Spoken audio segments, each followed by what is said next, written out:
زمینی غیر کے لیے میں ہوں محبوب رحمان تنولی۔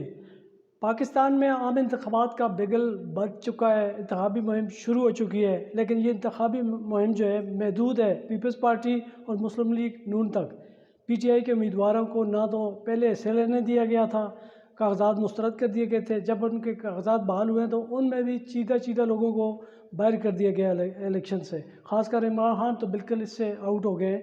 لیکن اس کے باوجود جب انتخابی مہم شروع ہو چکی ہے تو پیپلز پارٹی نون لیگ جلسے بھی کر رہے ہیں اور جگہ جگہ ان کی انتخابی مہم بھی جاری ہے، لیکن پی ٹی آئی والوں کو گھر سے نکلتے ہی گرفتار کر لیا جاتا ہے۔ اور یہ سلسلہ اس وقت مزید گمبھیر ہوتا نظر آ رہا ہے جب آج انہوں نے اعلان کیا تھا کہ پی ٹی آئی ورچوئل جلسہ کرے گی۔ ورچوئل جلسہ آن لائن ہوگا، آن لائن ظاہر ہے سوشل میڈیا پہ لوگوں سے فالو کریں گے، دیکھیں گے جو لیڈر ہیں جو الیکشن لڑ رہے ہیں وہ اس سے خطاب کریں گے تاکہ ان کا پیغام، ان کا منشور عوام تک پہنچے۔ لیکن ایسا بھی نہیں ہونے دیا جا رہا۔ جب ان کا کوئی ورچوئل پروگرام ہوتا ہے یہاں انٹرنیٹ سروس بند کر دی جاتی ہے۔ انٹرنیٹ سروس بند ہونے سے نہ صرف جلسہ متاثر ہوتا ہے بلکہ عام شہری بھی متاثر ہوتے ہیں۔ یہ ایک کیس جب عدلیہ میں جاتا ہے تو عدلیہ میں یہ ساری ویڈیوز، یہ وائلیشن سب کچھ ہونے کے باوجود عدلیہ یہ پوچھتی ہے کہ ثبوت لائیں۔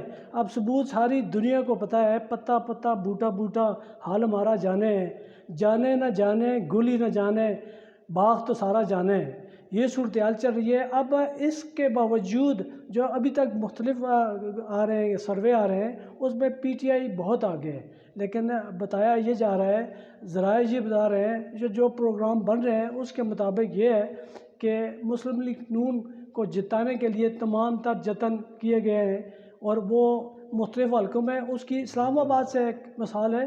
اسلام آباد میں ایسا ہے کہ یہاں ایک حلقہ تھا خرم نواز صاحب کا۔ خرم نواز صاحب پی ٹی آئی کے تھے اور پریس کانفرنس کر کے آزاد ہو گئے تھے، اس مرتبہ آزاد الیکشن لڑ رہے ہیں، لیکن حیرت انگیز طور پر اس مرتبہ طارق فضل چودھری ان کے حلقے سے باہر نکل گئے ہیں، اس لیے تاکہ وہ ادھر سے جیت جائے، طارق فضل چودھری صاحب دوسری طرف سے جیت جائے۔ تو اسی طرح باقی بھی انڈرسٹینڈنگ ہو چکی ہے، لیکن اس ساری صورتحال کے باوجود ابھی تک پی ٹی آئی کی کمپین بہتر نہ ہونے کے باوجود بہتر جاری ہے، عوام کی پذیرائی انہیں زیادہ مل رہی ہے۔ اب دیکھتے ہیں نتائج کیسے آتے ہیں۔ اس کے نتائج کے آنے کا تو سلسلہ بعد میں 8 فروری سے پہلے جو اقدامات کرنے تھے وہ کیے جا چکے ہیں۔ اب نتائج کیا ہوتے ہیں دنیا تو دیکھتی ہے، عالمی ذرائع ابلاغ اسے دیکھ بھی رہے ہیں، اسے نشر بھی کر رہے ہیں، تو انتظار کرتے ہیں کہ کیا نتائج آتے ہیں۔ تب تک کے لیے اجازت دیتے ہیں، خدا حافظ۔